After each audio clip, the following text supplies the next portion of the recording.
Jere Metcalf podcast for top real estate agents, how they tell how they do it. Richard Boga, thank you for coming back on the show. We had you and Cindy together, your partner in Vero Beach. But thanks My for coming pleasure. back. So as we get started, we wanted to bring you back on because you and Cindy are a team breaking sales records on the East Coast. I think if there's any waterfront along the East Coast of Florida, anywhere near Vero Beach, you guys have broken it.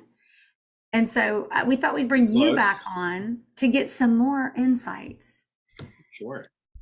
That's good to Um, be back. Yeah, thanks for coming back. So let's start with, I'd love to remind everybody, not only are you an agent with One Sotheby's International Realty, you are partnered with your partners, you've got a partnership with Cindy O'Dare, but you also started in this business. You were already international, connected through construction, listing your own properties. Give us a little bit of how it got started, and then we'll segue into where you are now. Sure.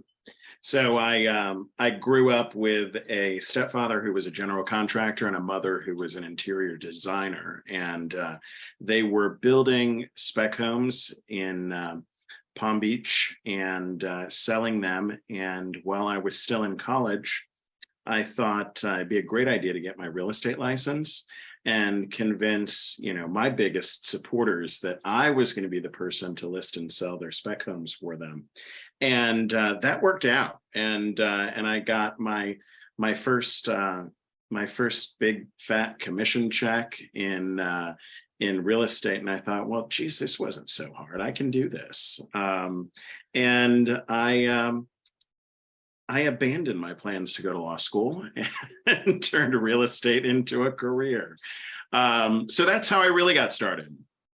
But it was fun for a few years. I got in when things were still going crazy in the mid 2000s in South Florida.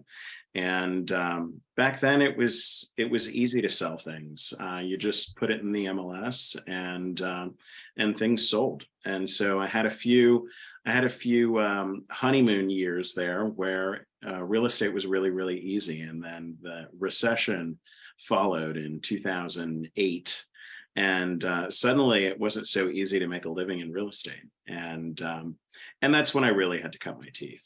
And not long thereafter, I realized that I had a lot left to learn. I had learned a great deal from my first few years in real estate, but I realized that it was going to take a lot more polish to succeed when the going got tough. And so it was at that time that I came to Vero Beach, and I actually took a job as an assistant to Cindy and her then partner, Clark. And we worked together. And now here you are, right? And now here I am. Yeah, exactly. And so Well, tell us a little bit about, we'll go back to the beginning for a minute. Sure. So obviously not everybody is so well set up to win listings in this business, and you were. But even that being said, it certainly has its challenges. As you came into the business, what did you love most about it? And what were like your biggest surprises about what it really takes to be an agent, but even in the good days? Yeah, sure. So, I mean, I've always been a very detail-oriented person.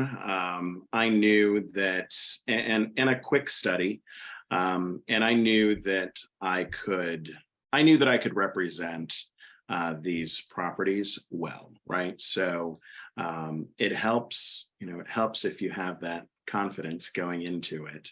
And knowledge base, yeah. Yeah, I had grown up around this stuff. So all of the materials, the construction buzzwords, the design words, they were all familiar to me. So I knew that I had the lingo down, right? That I could talk about these homes, and that helped a lot. That certainly boosted my confidence in the early years. I think, the challenge is, well, everyone realizes not soon after getting into real estate that money doesn't always just fall from the sky, and sometimes you have to work for it. In fact, if you don't have a setup, right, going into it, you really have to work for it. You have a lot to prove. We work Mm-hmm. in an industry with a lot of players, and they say, I think they say 10% of the agents make 90% of the commissions. And the other 90% share the last 10% of the commissions. And of course, there are a lot of part-timers in real estate, and making a living isn't necessarily important. So the space is crowded with people like that who don't really need to make money. So if you're getting into this business and you're new and you really need to make a living, you need 50 or 70 or $100,000 to to pay your bills and to feed your kids. Yeah. It's a lot of pressure. It is a lot of pressure, and of course I've seen people start in real estate and decide that it isn't for them. But for people who find their stride, it's a wonderful opportunity to So, really help people. so when you came into well, you were in luxury real estate from go, but when you came into the recession, you were listing properties, selling properties. What were, like, as you were looking at how am I going to adjust? And I say this for everybody, think about in any shifting market, in any challenge, there are opportunities. As you were looking at the shift in that market, what was your line of thinking to decide what to do? What were your options, and how did you know where to go and what to do? Because now we've got the benefit of hindsight, but you didn't then. I didn't then, no, but I knew that there are lots of ways to get started in real estate, right? And I knew that when the recession hit, I didn't have a Rolodex that was big enough, to sustain me through those years, and that was part of the reason that I made the decision to move to Vero at that time, and to work, under somebody who had decades in the industry. Not only did I recognize that there was a tremendous amount to learn from somebody who has quite literally been in the trenches for 37 years or something like that at this point. I mean, for more than 25 years when we started working together, you have to either make the mistakes yourself, or you have to learn from somebody who has made the mistakes. Those are really the only two options. And I love to remind people of that when they're new to real estate, because they teach you a shockingly small amount about how to actually practice real estate in the licensing course. So when you're fresh out with your brand new real estate license, there are a lot of pitfalls, and some of those can be really troublesome for your clients or for you. So it's good to be careful and to surround yourselves with mentors, with people who have been in the field for a long time. Work for a broker that is willing to train and to teach. There's a saying, look who you spend your time with, and I'll show you your future. Yeah, absolutely.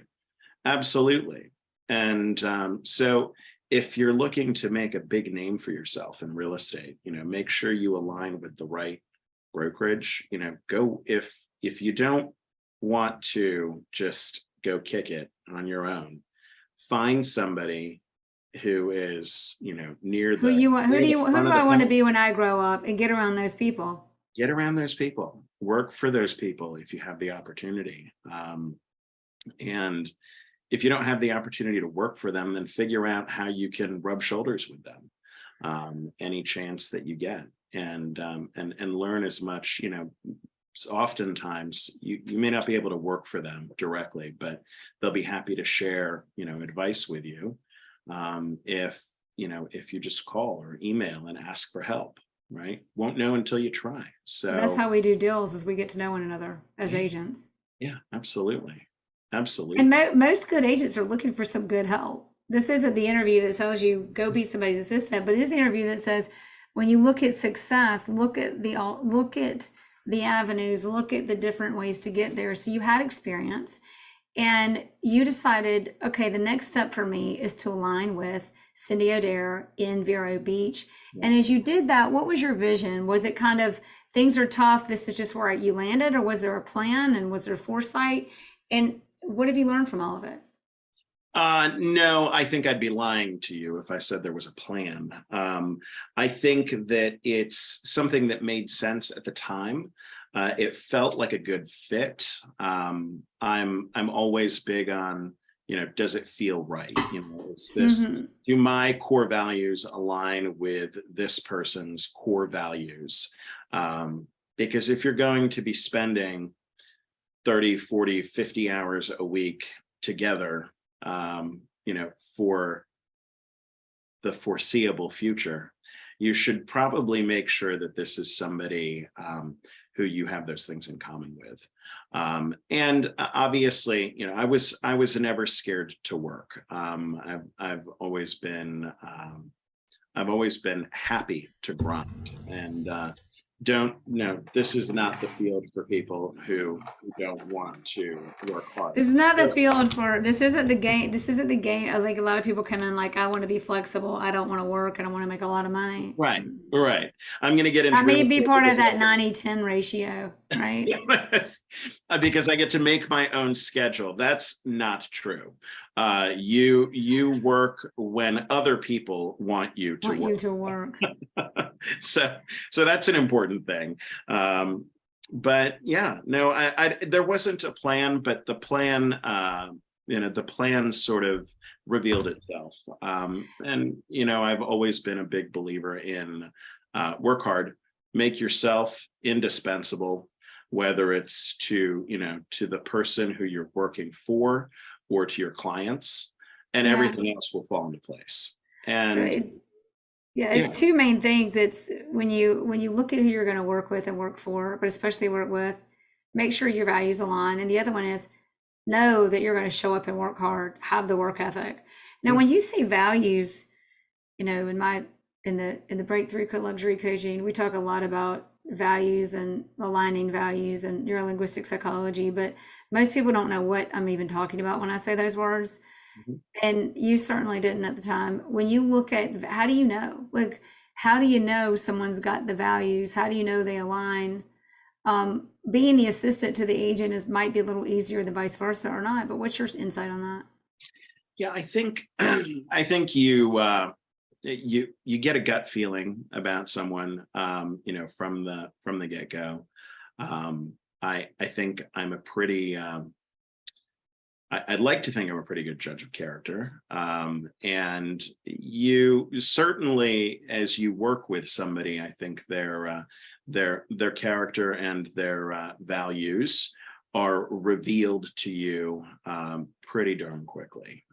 And I guess, you may not have all the answers, you may not have all the insight before you start down a road, but if you see red flags, said differently, if you see red flags, run, leave early, because I like to sleep with both eyes closed, and Cindy does too. And that, knowing that it's not, let's get the deal, at any cost.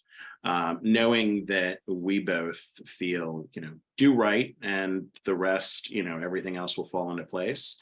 And knowing that we share that approach to our client service is important. And so when you came into this, especially in the recession, you were looking for security. And Cindy was just looking for some help and some good help. And in our business, I don't think it's real often that someone goes from assistant to partner. No, probably not. And I'm not saying that that's a normal, a normal path. I think more frequently people probably go from assistant to breaking out on their own, right? Starting their own thing. And Or being an agent on the team. What was it about you that made you viable for partnership? I mean, that's a heck of an assistant. yeah, I think, it helps that we are opposites. We touched on that in our podcast with you together. It's when you're whether someone started as your assistant or not, when you're picking a partner, don't pick somebody who is exactly like you, right? Don't choose someone whose strengths match your strengths. You should do just the opposite. And even though some of those connections may feel intuitive in the beginning, if you are getting excited about all the things that you are good at, and you're getting excited about those things together with somebody else who's really good at those things, then you potentially both ignoring what you're both not good at. And so I don't want to say that that we necessarily had a deep understanding of that initially. Again, that's one of those things that sort of revealed itself with time. And I think I've also grown to appreciate all of the ways in which we are different. And that's come with time too. And I think I can say, that feeling is mutual. So that definitely is a big piece of any partnership. But I don't know. You'll have to ask Cindy sometime. But Well, I guess we'll have to get in Cindy's head about that, right? I So guess as you I made things so much easier, so much better that I was you're just a really, mind reader. That's what you don't want to tell us. You're just a mind reader. You're not going to tell us how to read minds. So that's the that's right. secret. No. All right. So now coming into real estate, you partner with Cindy because you kind of started in the early to mid 2000. What year did you start this business? 2004. And So you and Cindy, so you were we've an been working agent. together since '05. Or no, I'm sorry, 2009. 2000. 2009. So you were an agent. Then it's funny. It's like successful agent. Now you're an assistant. And how many years did you do that for? 3.5, 4. And so as you did that, Mhm. what was that like? I think there's a lot of insight that we can get, that agents can get from this, and understanding. You've got understanding as an agent what Mhm. an assistant needs. So you came in with that strength because you knew already what was needed. And then you also went in with the patience and temperament to understand, I'm going to be in a different role now. Mhm. And it was also in a different role to give the support you needed, which was probably going to help you learn more. And Mhm. you're also in a position to learn more about how to refine your own systems no matter what's going to happen. You're in a position to do that. You've got a little more security, and you're in a position to learn a heck of a lot more. Like, I kind of think Yeah. that's like what you went into this thinking, Mhm. where am I missing it? And then what was the cool stuff you learned Yeah. once you did that? And it's been a heck of a ride because you went through recession, It's upward been a heck of a market, ride. COVID Yeah. market, shifting market again. Like, Yeah. Yeah, and then the recession, the recovery, and then COVID, which was absolutely insane in Florida. And now things are kind of leveling off a little bit more, moving back towards a fair market, I would say. so let's go back to breaking into this role and your Yeah, so career I and everything. think, Like, what was that? What'd you get? What'd you well, know, and what'd you learn? I knew that I had enough experience to be very effective as their assistant, right? I knew that because I had already been doing this for 4 or 5 years on my own. And I also knew that, I'm old enough to remember analog, but I'm young enough to be pretty digital. And so I had a lot of tech strengths that neither one of them had. I had done all of my own marketing for 5 years. I had designed my print ads. I had done my own like email blasts. I was already posting everything on social media. So, I mean, that I had done that aspect of it for myself.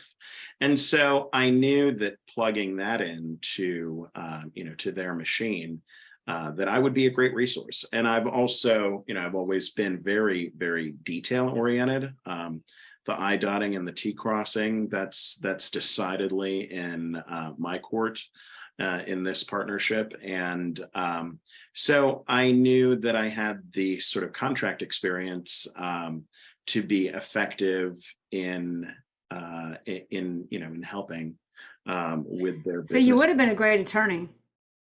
I've actually had a lot of real estate attorneys tell me that. Yeah. Yeah. But I Clearly, think but you didn't. You stuck with real estate anyway. I did, and I don't regret it. Even through that god awful Great Recession back in 2008, 9, 10, Yeah. it seemed like forever. You still stuck with it. And so you come in, you know what it takes. And then as you're going through this, what did you think? Did you think, and I'm asking this because everybody's always navigating their challenges, their obstacles, their shifts in markets, their what am I going to do next? When I hire an assistant, do I look at aligning with a team in a certain way? There's all these questions. And look at what you did to align yourself and create such massive success. You've had a lot to do with Cindy's success, and Cindy's had a lot to do with yours. So as you've done, that's not easy to do. And you did it through a really tough time. What was your biggest lesson about the recession in the recession? And how did you guys get through it and out of it together? We didn't have a bad year in the recession. I think, when regardless of what happens, in the overall real estate market. Yes, of course, there are years when it's easier to sell and years when it's harder to sell. And there are years when it's harder to get buyers and sellers on the same page and years when that takes no work at all.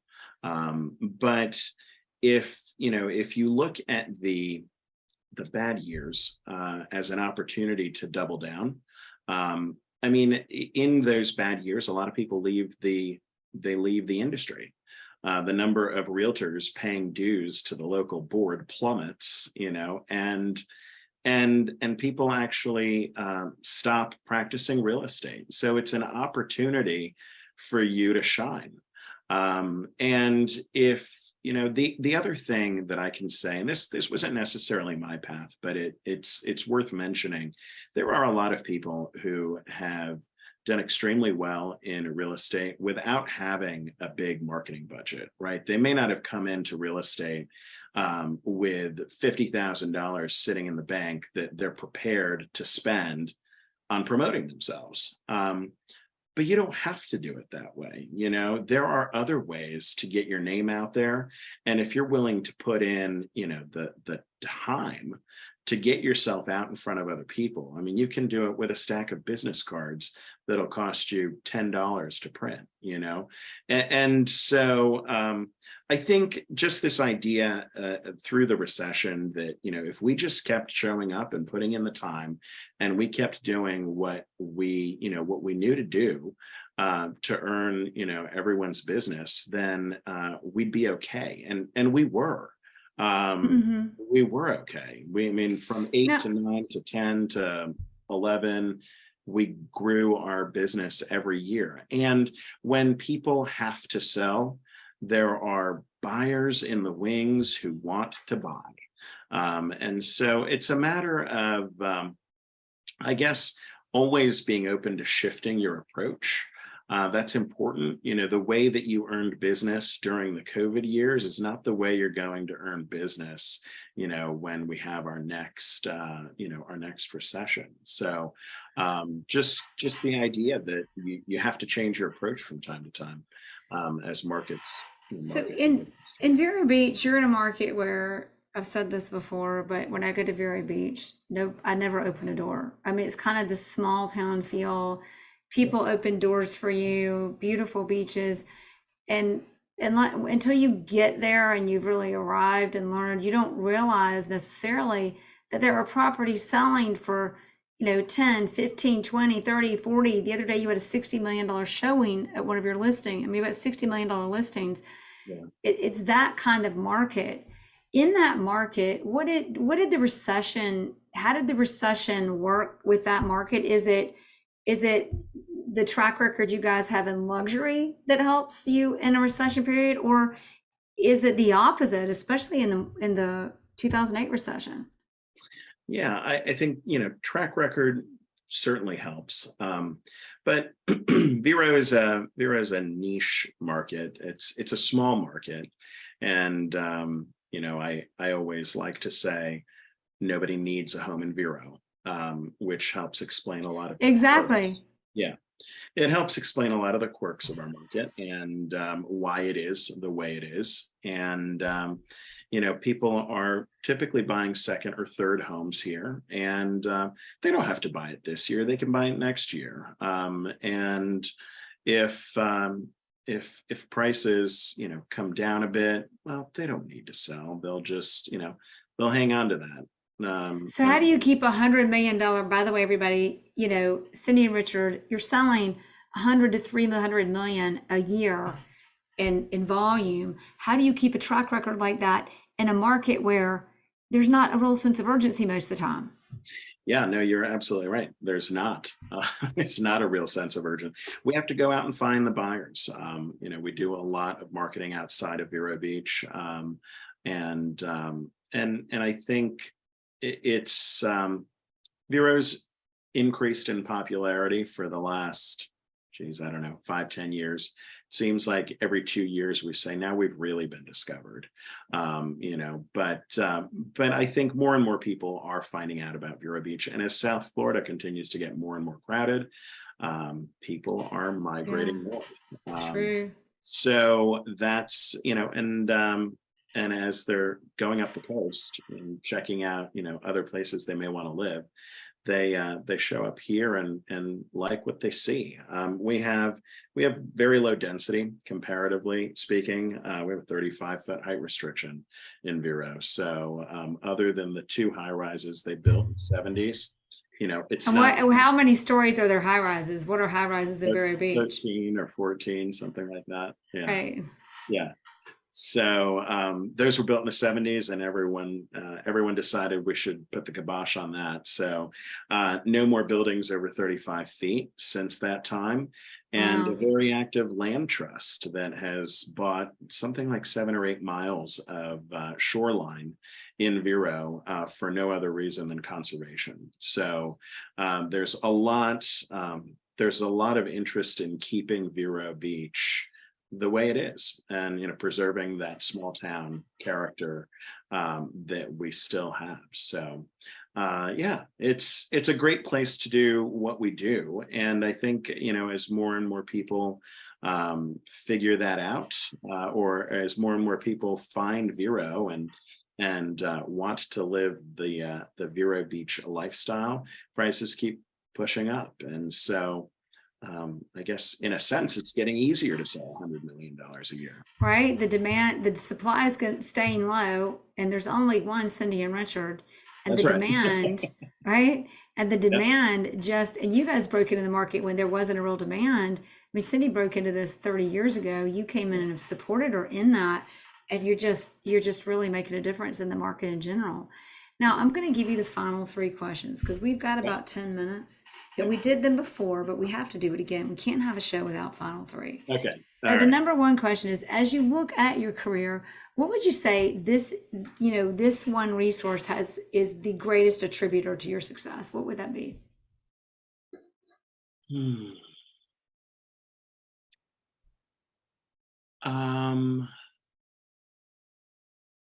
I think the resource, I can't say that there's a single, resource, but I would say it's that willingness to always, look or ask for help, right? To always, it's easy to identify somebody who knows more about something than you do. And oftentimes they're willing to share. And so whether that's a mentor or, your broker, if you're new to real estate, or a veteran of the industry, or a top producer that you're working for. Find somebody who wants to teach you what they know. It was part of the reason that Cindy and I made the decision a year ago to grow our team. And so we are now a team of 11. And every person who works with us is someone who shares our core values. And they're all, some of them have been in the industry for a long time, and are looking to us to help with a specific piece of their, of their careers. And others are newer to the industry, but show an exceptional amount of promise and drive. And we love to share, how we do what we do. And so this was kind of the next step for us in allowing us to do that. So it's aligning with others and serving others. Yeah. Yeah. In your business, you've served others, aligned with others, served others, aligned with others, and in that is align, serve, grow, align, serve, grow. Or I always say learn, serve, grow, but align, serve, grow. Yeah. And then, as you've done that, what is the structure of your team, just real quickly, and then I'll go to the second question. But is it you guys with a assistant and agents that kind of serve under you? Is it referral based? Is it mentor based, or a little bit of both? Or what's the basic structure? The basic structure, Cindy and I are, we co-list everything that we work on together.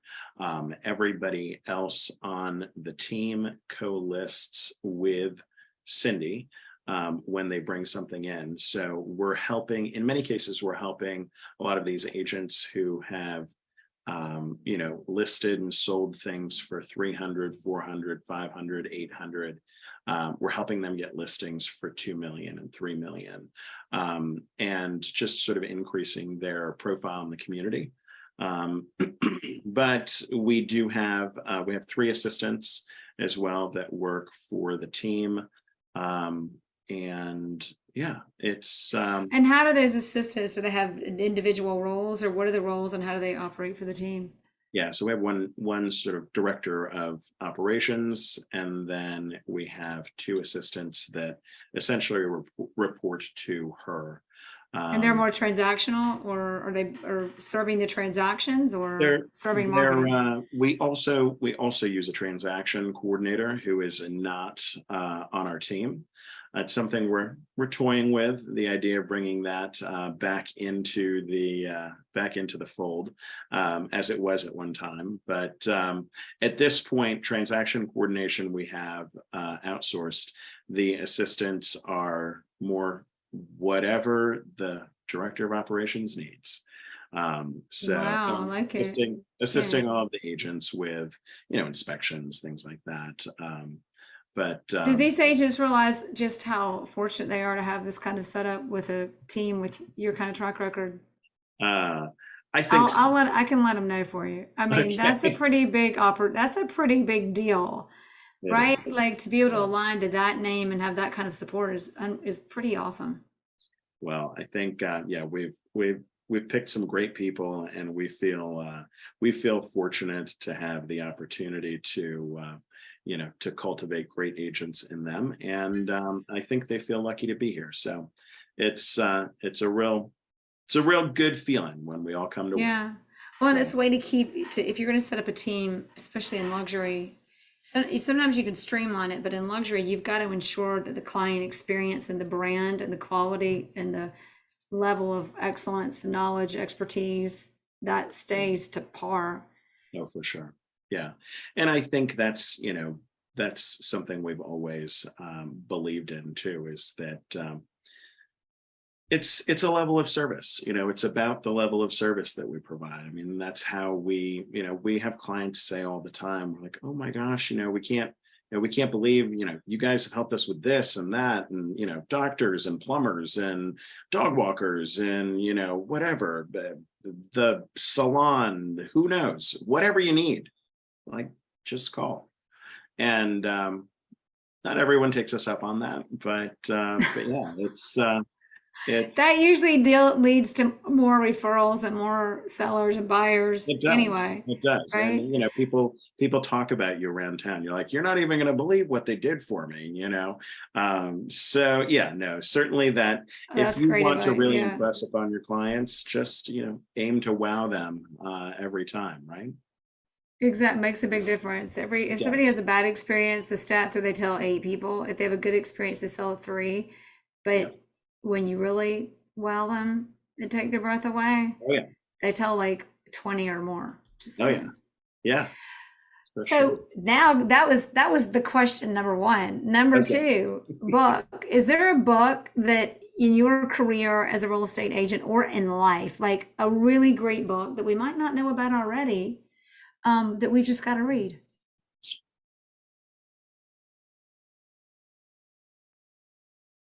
It's a great question.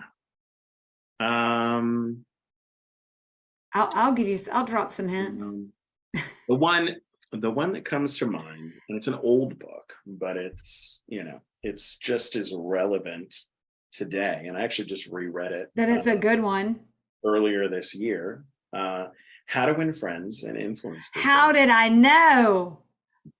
Dale Carnegie. Yeah, How to Win Friends and Influence People. I mean, that is a great one.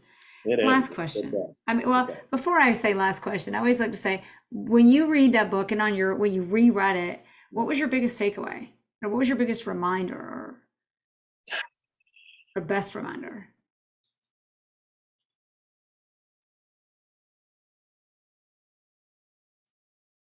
Hmm. I think my takeaway this time was that sometimes it's easier to influence people than we make it seem, right? And I don't mean in a malicious way, right? There are so many little things that you could do, um, to influence the outcome of, your relationship with a buyer or seller prospect. And but we don't always think of it. We in our minds we think we've made these things all seem like they're monumental hurdles, and it really isn't that hard. And every time you and I chat, you say something else, that gets me thinking, and I'm like, you know what? That there's that real simple tweak that has the power to influence the outcome, and it just took 30 seconds to reprogram. And so I mean, I guess that's why you keep listening to podcasts. That's why you read books. That's why you talk to people. And at a certain point, everybody needs a coach, a business coach, because how do how you can't be great at everything yourself. Can't. And having an outside perspective, right? Yeah. It's like Yeah. having an outside perspective is huge. Last question. Yeah. If everybody listening to this just forgets everything we've said, but they remember one thing from the conversation, Jay, what do you hope that is? Well, I'm going to say almost the same thing that I said last time. Be kind, do the right thing, and grind. And then I and love you'll be a it. success. And it's amazing how those 3 things really pay off, like more They than you do. think, They do. don't Yeah. they? Every time.